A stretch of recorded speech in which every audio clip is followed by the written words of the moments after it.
Bonjour, bonjour à tous. J'espère que vous allez très bien, que vous avez passé une excellente nuit. Alors, bienvenue dans le Good Morning Market de ce 20 novembre 2019.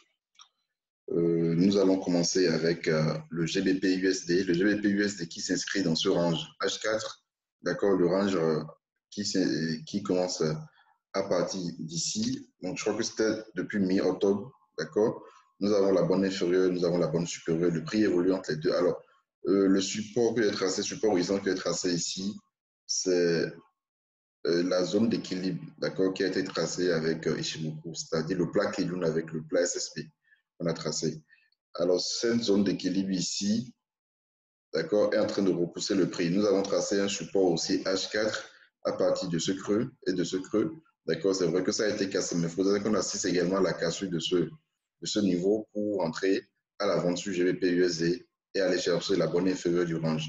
D'accord, et ici, on peut chercher une autre possibilité, c'est-à-dire un point d'entrée à l'achat, à moins qu'il y ait cassure, et là, ça va confirmer la continuation de cette baisse-là. Donc, pour le moment, le plan sur GBP USD, c'est quoi? Nous allons attendre une vente et une clôture en dessous ici pour prendre une vente. Alors, ça peut toutefois partir. D'accord, maintenant, on peut acheter, ça peut toutefois partir. Nous allons l'attendre ici et voir comment le prix va réagir dans la zone ici. Soit nous allons prendre une vente ou après cassure, nous allons prendre un achat. Donc, si on doit acheter le GBP USD, il faudrait vraiment qu'on passe au-dessus de cette zone ici. D'accord, les 1,2982, 1,3014 au-dessus de ces zones-là pour pouvoir prendre une position à l'achat. Alors, je continue avec l'euro-dollar. Alors, l'euro USD ici, nous sommes en train d'assister à la baisse. Je vais d'abord effacer.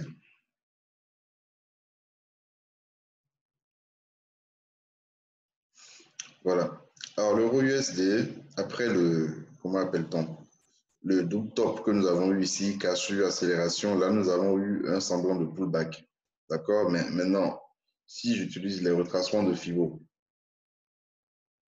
vous allez voir que le prix est revenu sur les 61,8%, donc les 50%, voilà, les 50% de tout ce mouvement-là.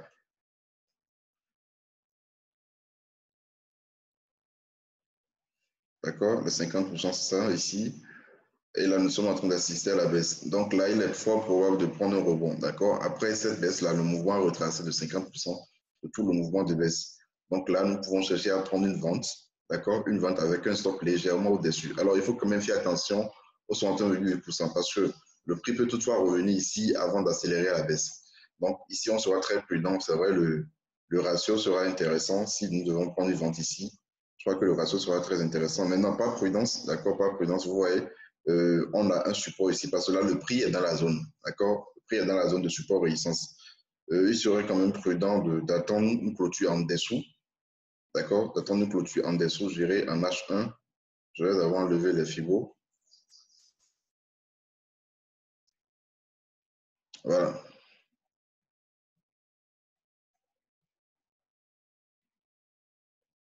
Donc, on a déjà cassé. Donc, voilà, il faudrait maintenant casser le plus bas précédent. D'accord? Le support ne faudrait pas le plus bas précédent. Donc, ce niveau 1,1064. Donc, il faudrait casser les 1,1064 maintenant avant de chercher à prendre une vente sur l'euro-dollar. Voilà, donc nous allons surveiller ça au cours de la journée, voir comment ça va se passer. Donc, ça, c'est le plan que je vais vraiment privilégier sur l'euro-dollar. D'accord, le plan de la baisse, je vais attendre une cassure ici pour prendre la baisse. Parce que là, le prix a rebondi sur les 50% de retracement de Fibo. Voilà. Alors, je continue avec l'USDJPY. USDJPY ici. Alors, je passe en H4. Alors, le biseau ascendant dont on a parlé depuis pas mal de temps, voilà, n'oubliez pas.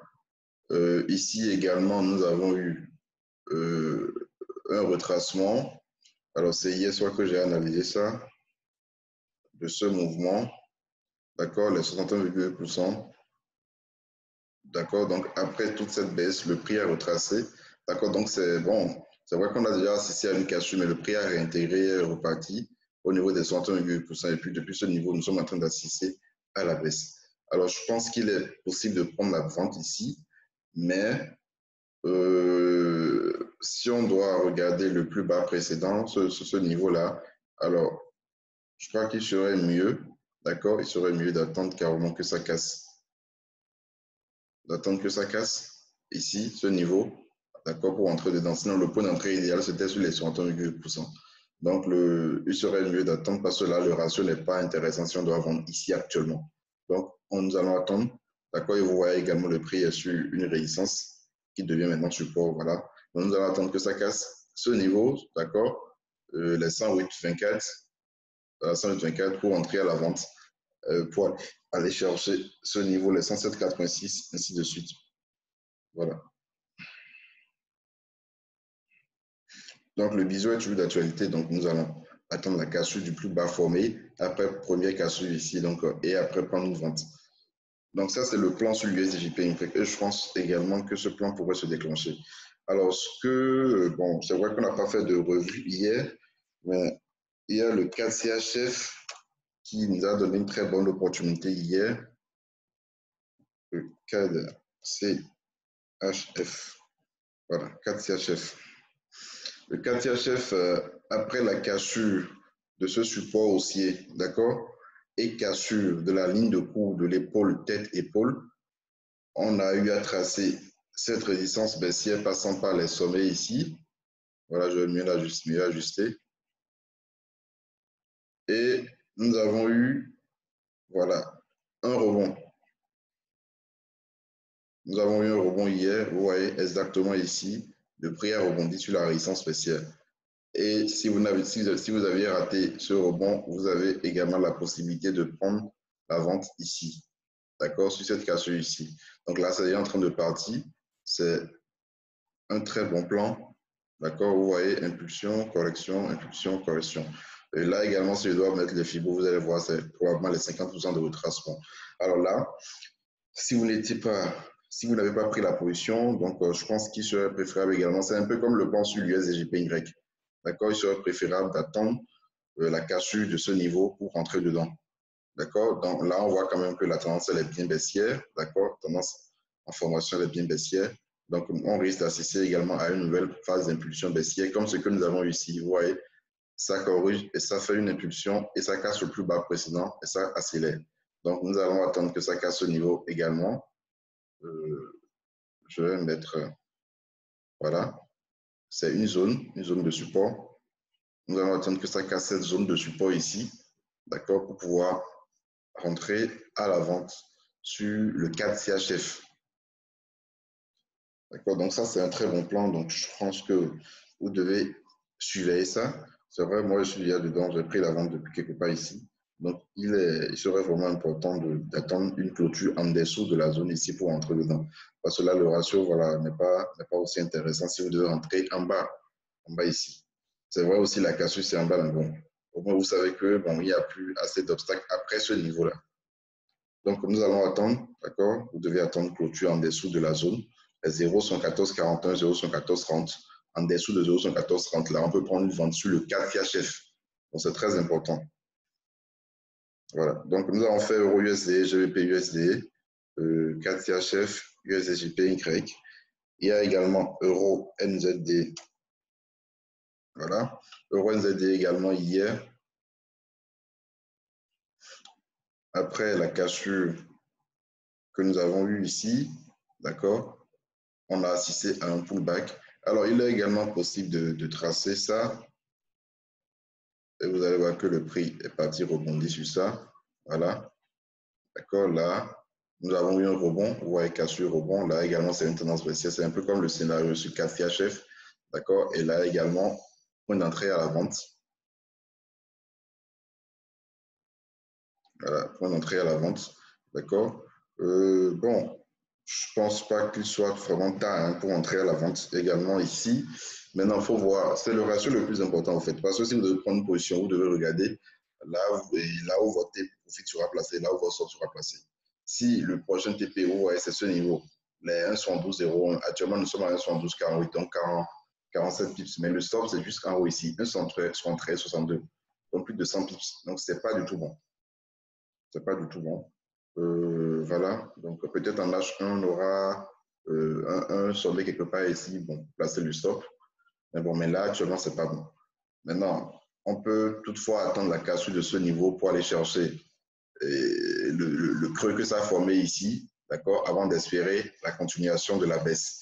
Mais toutefois, d'accord, comme vous le voyez, nous sommes en train d'assister à une phase de baisse, d'accord, représentant une correction pour cette tendance haussière. Alors, je pense que si on doit prendre une vente sur l'euro NZD, d'accord, soit le prix corrige encore une fois et va rebondir, d'accord, sur la résistance baissière ici, ou carrément vous attendez la cassure de ce niveau. Alors, ce niveau, je ne sais pas, je l'ai tracé depuis pas mal de temps. Voilà, donc c'est une résistance. Vous voyez ici, ici, ici également, ça devient support. Voilà, donc c'est un niveau qu'il faut surveiller. Donc, la cassure des 1,72, donc c'est même un chiffre rond. D'accord, la cassure des 1,72 pourra nous donner un point d'entrée à la vente. Mais il faut faire attention, le niveau prochain n'est pas très loin de ce niveau-là. Voilà. Donc, je continue avec l'USD-CAD. USD-CAD, point d'entrée à l'achat. D'accord, ça nous a donné un très bon point d'entrée à l'achat. C'était ici hier.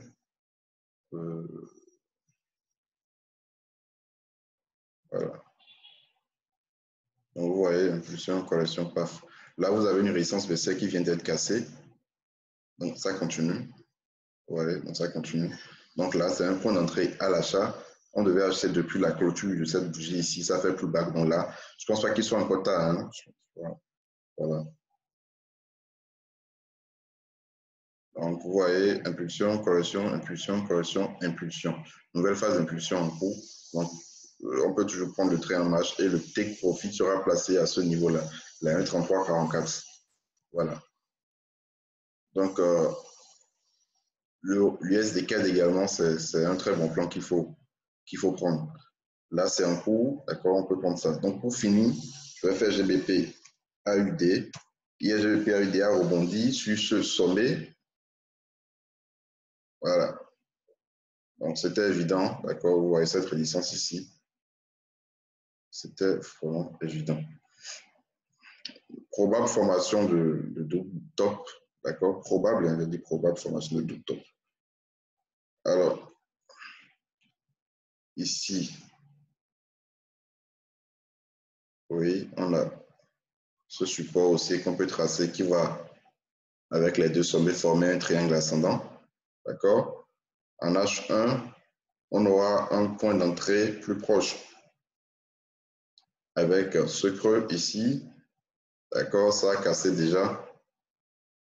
Donc, point d'entrée à la vente a été donné, sauf qu'il faut faire attention à ce creux ici qui empêche la baisse du prix.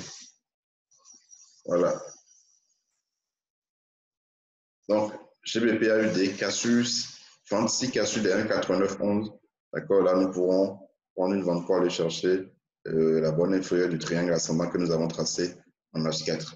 Donc, voilà le plan que nous avons établi aujourd'hui. Donc, il faut vraiment surveiller ça. N'oubliez pas de suivre également les plans, les analyses qui seront envoyées dans le groupe Telegram. Donc, vous avez le lien juste en dessous de la vidéo. Passez une excellente journée du trading.